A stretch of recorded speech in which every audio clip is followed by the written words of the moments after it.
everybody, this is Chef Zoey, and today I am taking you to the wonderful world of curries. Curries are my absolute favorite things. It's so packed full of flavors, oh my god, and if you're making it with like beef or like lamb, which is actually one of my favorite recipes, you let that slow cook for over an hour and you get this juicy, full of the bone, tasty curry. Oh my god. Today I'm sharing with you one of my absolute favorite curry recipes. The thing about curry is that it's so versatile and you can make so many types of curry. But today I'm going to take you to lamb curry. If that was the place, I would definitely be visited. Lamb curry, coconut milk, and mission curry powder.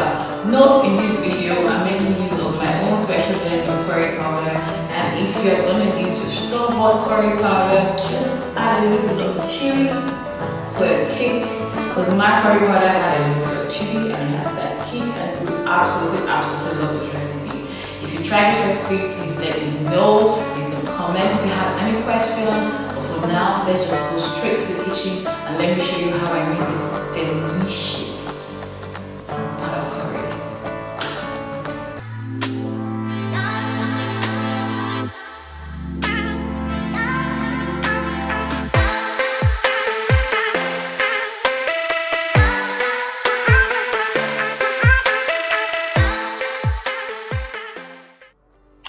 So yeah, lamb curry.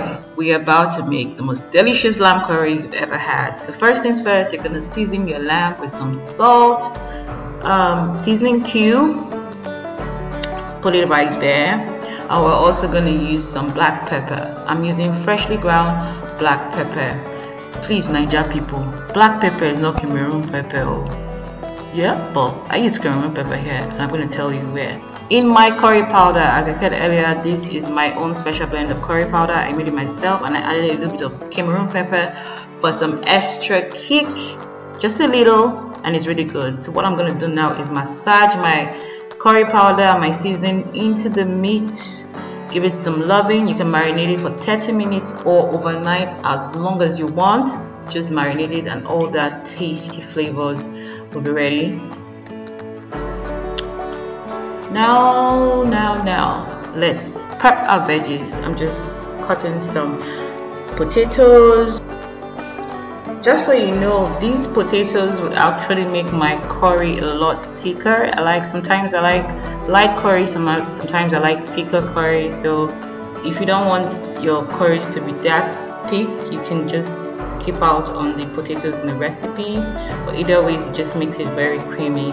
And now I'm chopping off my carrots, just getting that ready, and my tomatoes, just giving it a little bit of dice over there, and you know, just prepping. So now I have my hot pot and some olive oil. You can use whatever oil you like. You can use groundnut oil. Me, I'm just using olive oil, and I'm going to do my favorite part of this recipe, brown my meat. It's very important to brown your meat in batches, because you don't want to steam it. You need to caramelize to have that nice brown, you know, crust on it, because that is going to help in the flavor developing part of this recipe. So please, now take a look at that. You see that? Just see how beautiful that looks already. So that is what we're going for. Please make sure you brown your meat in batches and don't do everything at once. So just take your time. And now we're going to take that out of the pan, and you can see the pan now has some of the brown parts. You know, that is all flavor right there. That's flavor town right there. So I'm going to add my onions. I'm going to saute my onions. You can use whatever onions you have. I use white onions here, but you can use red onions if that's what you have. I'm going to add some garlic. Stir that into the mix. Allow that to cook. At this point, the whole kitchen is smelling really good. I'm adding some freshly minced ginger. Oh my god, ginger. It's the perfect thing for curries. Like, I love ginger so much. I haven't had it in my tea. So now I'm adding my curry powder. My curry powder, at this point, the whole kitchen has now adopted this beautiful odor. You know, it's fragrance. in my nose. So I'm cooking this down, and now adding my tomatoes, my chopped tomatoes. And please, the recipe and my measurements will be in the description box below, so don't worry if it's not showing on the screen. I'll have the full recipes. I'm adding my chopped potatoes at this moment.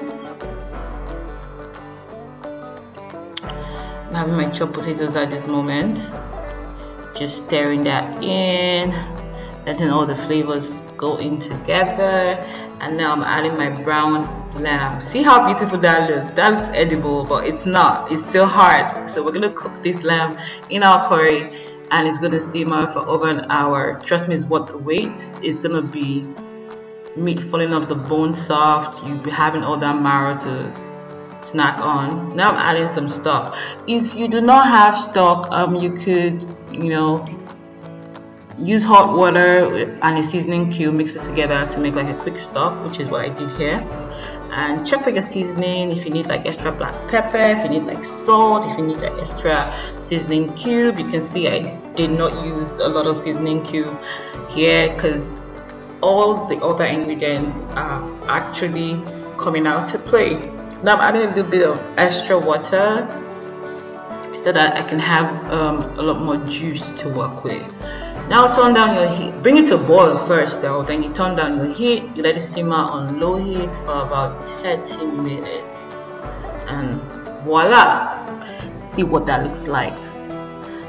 After like 30 minutes, you can add your carrots. I usually am a big fan of crunchy vegetables. For this curry, I do not want crunchy vegetables. I want my vegetables to cook with this curry and also improve the flavor of this curry. I'm adding my coconut milk right here.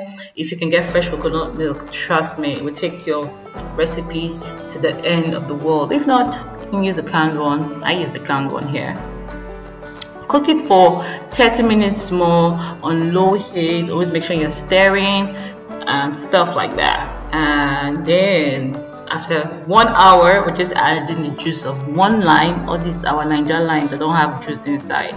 Then I'm adding my zest of that lime. I'm going to stir that in. Yep, that's good. And add my chopped coriander. Oh yeah, I also use brown sugar, just a teaspoon of brown sugar in this recipe. Trust me, it looks weird, but it really works. And now I'm going to serve myself some curry, and I have a bowl saved for later, and I'm just going to have fun with it. I hope you enjoyed this voiceover. If you think I shouldn't be doing any more voiceover, also let me know.